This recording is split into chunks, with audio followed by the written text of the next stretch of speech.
Halo pemirsa Reportase Weekend, apa kabar? Semoga dalam keadaan baik, sehat, dan dalam keadaan semangat juga ya untuk menyaksikan Reportase Weekend. Persembahan dari VOA bareng saya Vina Muptadi dari Silver Spring, Maryland. Dan juga bersama saya Yen Umar dari apartemen saya di Washington DC. Pemirsa bisa lihat ya, kita kadang kerja di rumah, kadang kerja dari kantor karena situasinya masih menyesuaikan, ada agak-agak hybrid. Tapi tentunya yang di Indonesia yang menghadapi pandemi juga pastinya tetap mempertahankan prokes walaupun juga PPKM-nya masih level 1.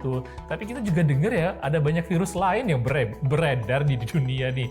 Ada apa aja tadi kita ngobrolin, Vin? Ada monkeypox. Terus? Nah itu yang paling banyak dibahas ya kan, cacar monyet ya kan. Itu sudah banyak ditemukan di Amerika Serikat ada, di Eropa ada.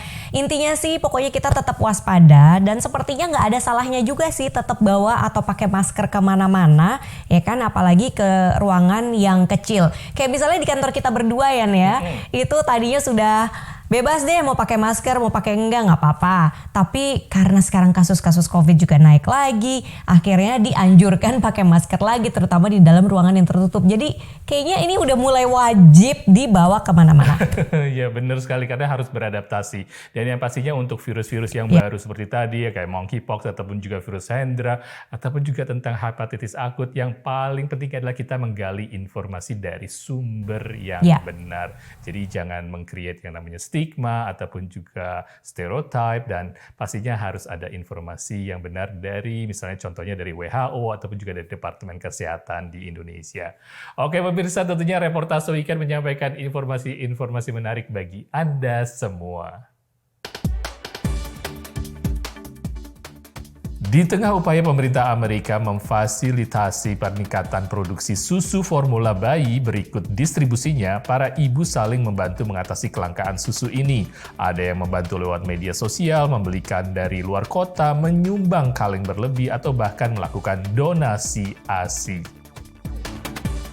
Melihat meningkatnya serangan dan kekerasan terhadap warga Asia sejak pandemi, seorang perempuan California mendirikan Asians Fight Back untuk membekali warga lansia dan perempuan keturunan Asia untuk membela diri. Karena ingin mengatasi masalah kesehatan mental dan fisik setelah kehilangan penglihatan, Richard Hunter mendirikan United in Stride di Sacramento, California. Organisasi ini mempertemukan pelari dengan gangguan penglihatan dan relawan pemandu lari, salah satunya adalah diaspora Indonesia.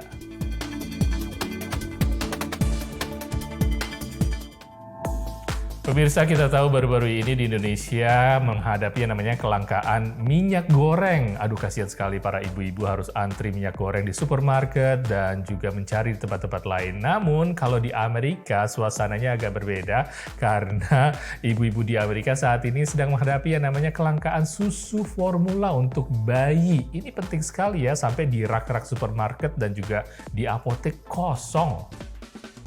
Aduh, sedih banget ngelihatnya ya. Ini tentunya harus diantisipasi segera ya kan. Nah makanya sambil warga menunggu juga gimana cara pemerintah menanggulangi isu ini, para ibu-ibu juga tentunya tidak diam, mereka bergercep gitu ya. Mereka bergerak di media sosial untuk menggalang dana, cari ada yang kelebihan nggak, ada yang perlu nggak, atau misalnya beli dari luar kota, atau ada juga bahkan sampai mendonasikan ASI mereka. Langsung aja kita lihat reportasenya.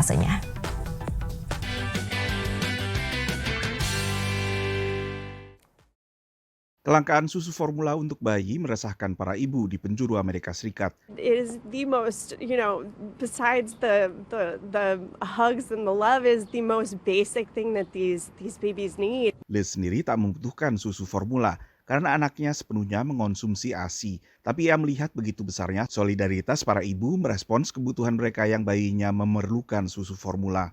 People have texted pictures of grocery shelves saying there is this much formula left. Does anyone need me to pick it up? Had some Enfamil and Similac samples at home, so I just found a shelter that I can donate them to. Solidaritas ini juga tampak di sebuah bank ASI di Newton, negara bagian Massachusetts. We're hearing from moms who want to be part of the solution to this crisis and are interested in donating the excess milk that they have. So we're really pleased to see that response. And then we're also hearing from parents who are worried, who are looking for new strategies for feeding their babies. Bila biasanya Bank ASI ini mendapat 30 hingga 50 panggilan telepon menawarkan donasi, sejak susu formula langka, tawaran lewat telepon bisa mencapai 30-an dalam sehari. Donations have increased, but to be a milk donor is a process because our milk has to be screened. And so it isn't that we can just, sort of suddenly receive an influx of milk. We have to go through a health screening process with the prospective mom, and she has to get a blood test, and we have to test the milk. So we're not able to sort of ramp up on a dime. Selain itu, bagi bayi yang punya kebutuhan nutrisi khusus atau memiliki alergi terhadap ASI, Bank ASI ini tak bisa banyak membantu. So it's been pretty scary to realize that you might not be able to feed your baby, right? So we're probably going to try and switch and get some formula too, like when that's out, but we just don't know what to do. Kelangkaan berawal dari gangguan jalur pasok yang semakin parah akibat penarikan produk produsen terbesar susu bubuk Abbott pada Februari. Menurut perkiraan pemerintah AS, sekitar 98% kebutuhan susu formula untuk bayi dipenuhi oleh produsen dalam negeri sendiri. Sementara selebihnya harus mendapat persetujuan dulu dari Badan Pengawas Obat dan Makanan AS atau FDA. Menurut pantauan terakhir dari Departemen Pertanian, Abbott adalah pemasok sekitar 43% pasar di Amerika Serikat. Dari Washington DC, saya Nova Purwadi dan tim VOA.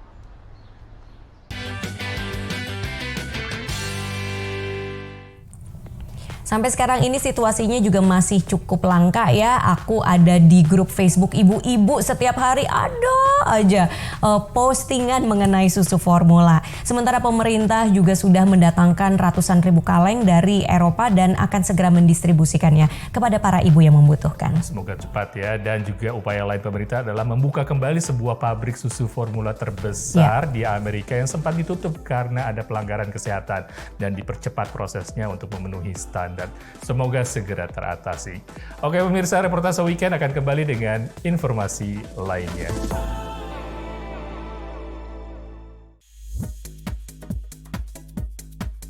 Anda bersama reportase weekend dari Washington DC. Pemirsa, mungkin baru-baru ini juga sebelumnya Anda pernah dengar bahwa ada peningkatan kekerasan ataupun juga kejahatan terhadap para keturunan Asia Amerika di sini. Dan targetnya kebanyakan adalah ternyata para warga senior atau lansia dan juga perempuan. Waduh, ini harus diatasi dengan segera ya sepertinya.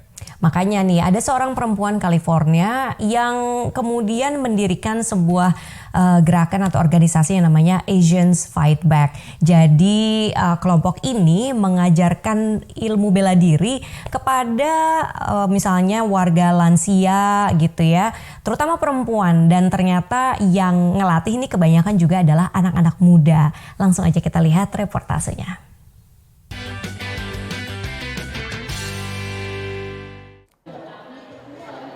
Di kawasan Little Saigon di Orange County, California, perempuan dan lansia keturunan Asia belajar dasar-dasar bela diri. Kegiatan oleh organisasi Asians Fight Back ini digagas melihat banyaknya insiden kekerasan terhadap warga Asia sejak pandemi merebak. Since we saw the surge in attacks against the seniors in the AAPI community, we had to take action, we had to do something about it. Departemen Kehakiman Amerika Serikat mencatat lonjakan kasus kekerasan berdasar kebencian lebih dari 60%, diantaranya akibat ras atau warna kulit. Menurut Stop AAPI Hate, organisasi advokasi warga Asia dan Kepulauan Pasifik, banyak kekerasan terhadap warga Asia yang tidak terlaporkan. Hong Lee tergerak mendirikan Asians Fight Back setelah menjadi target. The goal is not to turn them into professional fighters. Rather, it's to give them the ability to get away from the attacker. Hal terpenting yang diajarkan adalah kepekaan terhadap lingkungan sekitar dan berjalan dengan percaya diri. Selain itu, jangan takut melawan. And when they come to attack you, the first thing you have to yell at them, stop. Confidence is that's the most important. You know, you have confidence, you can fight back. 1, 2, 3. Faktor budaya dan usia juga berpengaruh mengapa warga Asia sering ditarget. Because in our culture, we're taught to keep our heads down, not to make any trouble, don't make any waves. And so a lot of the times people just deal with it on their own and internally. Pelatihan diajarkan oleh relawan, diantaranya generasi muda keturunan Asia. You know, we hope they never actually have to use it, but just knowing that you're a little bit more prepared than you were when you walked in. Peserta juga dibekali pepper spray atau semprotan merica sebagai lapis pelindung tambahan. Dari Westminster, California, VOA.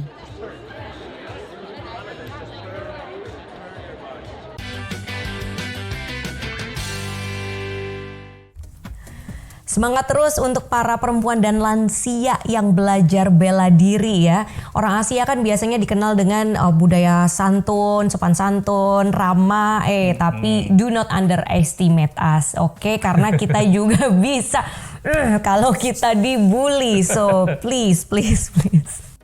Iya benar sekali ya, kalau misalnya sudah kelewatan pasti juga bisa bertindak dengan tegas. Ya. Nah sebenarnya warga Asia Amerika dan juga Kepulauan Pasifik di Amerika ini mempunyai sebuah momen khusus setiap tahunnya, yaitu bulan Mei, untuk merayakan ataupun juga memperkenalkan budaya mereka kepada seluruh masyarakat Amerika. Bulan Mei ditunjuk oleh pemerintah Amerika sebagai bulan awareness untuk keturunan Asia Amerika dan juga Kepulauan Pasifik. Komunitas Indonesia di San Francisco juga mengadakan sebuah acara untuk mendukung peringatan seperti ini yang dilakukan pada bulan Mei. Acaranya sangat menarik karena berbagai budaya dari Asia diundang ke acara tersebut.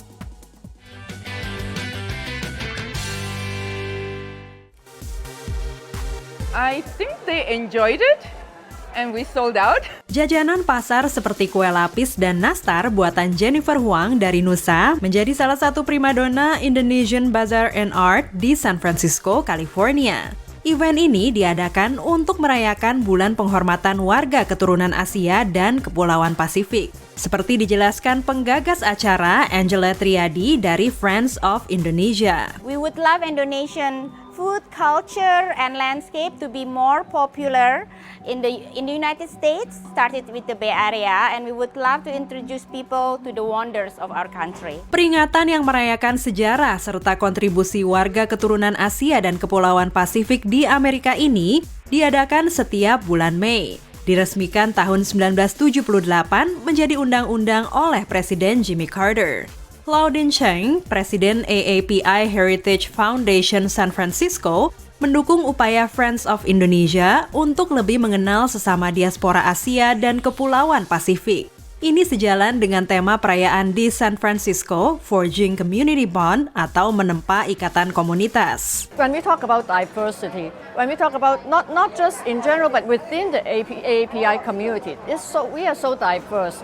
And it's so much to get to know each other. We all come from different places. We all have different history, traditions, cultures, language, fashion, you name it, food, music. So much to learn about each other. Walaupun jumlah diaspora Indonesia tidak sebesar diaspora Asia lain di California, menurut Konsul Jenderal RI Prasetyo Hadi, dialog dan interaksi yang muncul melalui event ini efektif memperkenalkan Indonesia kepada publik yang datang. Karena sebetulnya kegiatan cultural program seperti ini ataupun food culinary sebagai gastrodiplomasi ini ada sebagian saja yang kita lakukan di samping dari kegiatan lain. Intinya adalah kehadiran Indonesia di California melalui peringatan AAPI Heritage Month ini akan lebih dioptimalkan dengan kehadiran Indonesia. Diplomasi gastro memang cara ampuh untuk menarik perhatian karena siapa yang menolak menikmati sebungkus nasi Padang. Nasi, whatever nasi Padang is, so good. I cannot put my mind to what the flavors are, but it's so complex. Just sweet, savory, spicy, everything together. Oh my gosh, amazing. Menurut Logesh Kumar, diaspora Malaysia yang datang bersama keluarganya mengadakan bazar sebagai platform untuk merayakan keberagaman adalah tepat. That food culture that the bazaar brings is pretty amazing. And so I think it's really important that we do have these things to just bring some of the minorities that are like overlooked to the public's eye. Selain kuliner, bazar juga menampilkan seni budaya Indonesia melalui tari Bali dan Sunda. Salah satu penarinya adalah Amanda Rose Loveland, warga Amerika penerima beasiswa tari Dharma Siswa dari Departemen Pendidikan dan Kebudayaan RI. Sundanese and Balinese dance could be featured somewhere like San Francisco today is really a dream come true for Southeast Asian culture overall. Namun saling mengenal sesama diaspora, membangun dan meningkatkan suara komunitas tentunya harus dilakukan sepanjang tahun, tak hanya pada bulan Mei saja. Because I think we find that we have more in common than in difference. Dari San Francisco, California, Andri Tambunan, Dania Iman, Nia Iman Santoso, VOA.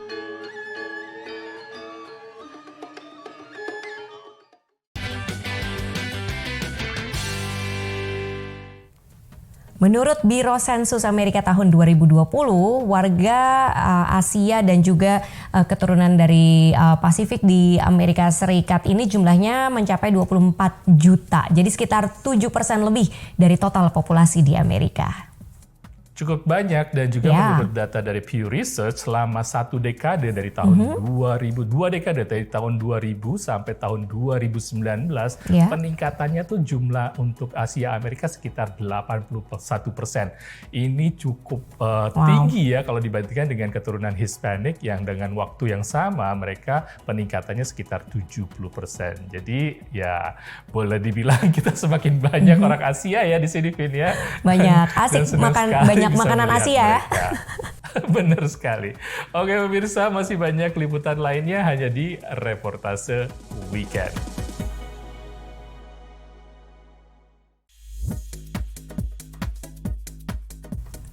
Pemirsa, welcome back di Reportase Weekend. Olahraga lari diminati sama semua kalangan ya kan, termasuk juga warga difabel nih atau mereka yang berkebutuhan khusus. Misalnya nih ya, warga yang visually impaired itu kalau misalnya lari mereka membutuhkan seorang pendamping gitu. Nah, masalahnya cukup sulit ternyata mencari seseorang yang bisa menjadi pendamping itu sendiri.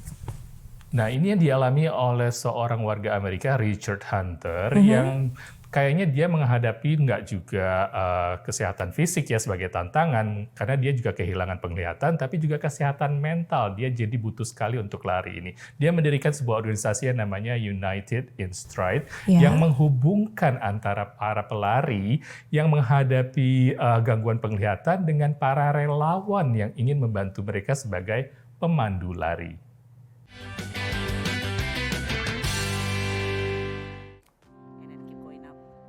United in Stride atau Bersatu dalam Langkah. Sesuai namanya, organisasi United in Stride di Sacramento, negara bagian California, ingin menyatukan langkah para pelari dengan gangguan penglihatan dan para pemandu lari di seluruh Amerika. For me, when I first started, I didn't know anybody either.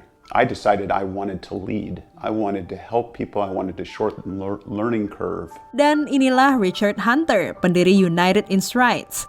Richard jatuh cinta dengan olahraga yang memerlukan ketahanan, khususnya lari, terutama saat bergabung dengan Korps Marinir. It's kind of a way to deal with my vision loss and to just have a goal and just to improve my health and mental health and just overall physical health. Richard yang kehilangan indera penglihatan karena penyakit genetik retinitis pigmentosa menghubungi penyelenggara California International Marathon di Sacramento tahun 2007 untuk membuat divisi pelari tunanetra yang saat itu hanya diikuti 2 pelari. The reality is that my goals are no different than other people who are interested in endurance sports.